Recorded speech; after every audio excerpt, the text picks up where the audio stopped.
तो good morning students. और आज हम लोग कक्षा 10 सामाजिक विज्ञान में कुछ अगले टॉपिक की बात करेंगे। हम अध्याय 2 में भारत में राष्ट्रवाद पढ़ रहे थे और इसके अंतर्गत हम लोगों ने रॉलेट एक्ट के बारे में पढ़ा था और साथ में कुछ असहयोग आंदोलन या ढेर सारे और भी आंदोलन गांधी जी के नेतृत्व में हुए थे। इन सब के बारे में हम लोग ने जानकारी ली थी।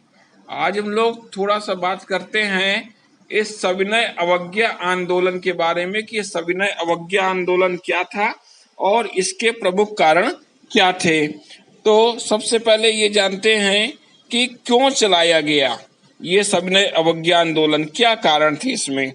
तो पहला ये है कि जो व्यावसायिक और औद्योगिक वर्ग के लोग थे सरकार की आर्थिक नीतियों से असंतुष्ट हो गए थे और मजदूरों में भयंकर असंतोष छाया था। जो कारखाने थे वहां पे हड़तालें चालू हो गई थी।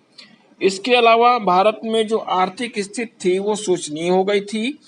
विश्व में आर्थिक मंदी का प्रभाव इतना बढ़ गया था कि भारत पे भी आर्थिक मंदी का प्रभाव आ गया था। इसके साथ साथ देश में जो असंतोष बढ़ रहा था, क्रांतिकारियों की हिंसात्मक गतिविधियां हो रही थी और इसीलिए गांधी जी ने सविनय अवज्ञा आंदोलन चलाया था। साथ ही जो नेहरू रिपोर्ट बनी उसमें ब्रिटिश सरकार द्वारा उसको अस्वीकार कर दिया गया।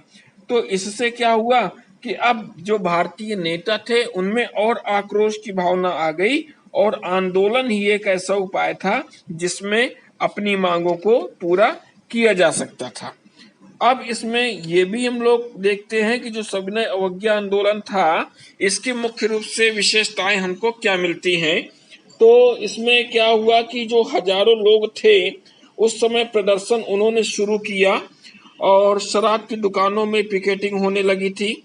और सविनय अवज्ञा आंदोलन में मेन विशेषता ये थी कि किसानों ने लगान और चौकीदारी टैक्स देने से इनकार कर दिया था। गांवों में जो भी कर्मचारी नियुक्त किए गए थे वे इस्तीफे देने लगे थे और लोगों को इस आंदोलन में न केवल अंग्रेजों का सहयोग नहीं करने के लिए बल्कि औपनिवेशिक कानूनों का उल्लंघन करने के लिए भी आह्वान किया जाने लगा था। अब बात आती है कि सविनय अवज्ञा आंदोलन के बाद एक मुख्य टॉपिक हम लोग के सामने आता है, नमक यात्रा, दांडी यात्रा जिसको हम कह सकते हैं। अब ये दांडी यात्रा नाम तो बहुत सुना होगा आपने, नमक कानून है और इसमें कैसे हुआ, शुरुआत कैसे हुई। तो सबसे पहले इसकी बात करते हैं कि गांधी जी ने 31 मार्च 1930 को जो वायसराय लॉर्ड इरविन थे उनको 11 मांगों का उल्लेख करते हुए एक पत्र लिखा था और इसमें नमक पे जो टैक्स लगाया जाता था ब्रिटिश सरकार के द्वारा उसको समाप्त करने का भी उल्लेख किया गया था।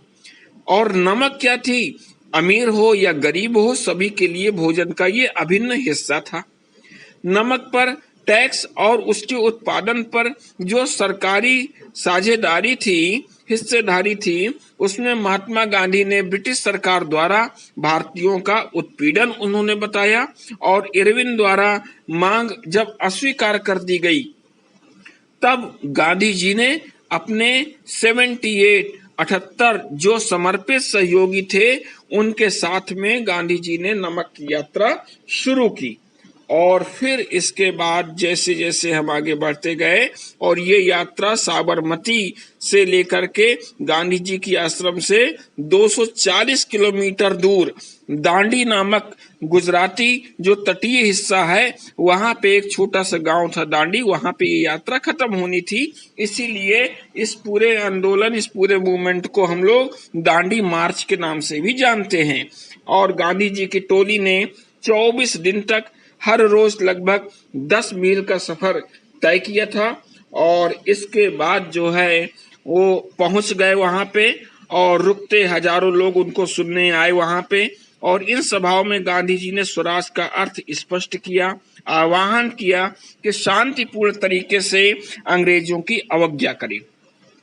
फिर 6 अप्रैल को वे दांडी पहुंचे और उन्होंने समुद्र का पानी उबाल कर नमक बनाना शुरू कर दिया और ये कानून का उल्लंघन था।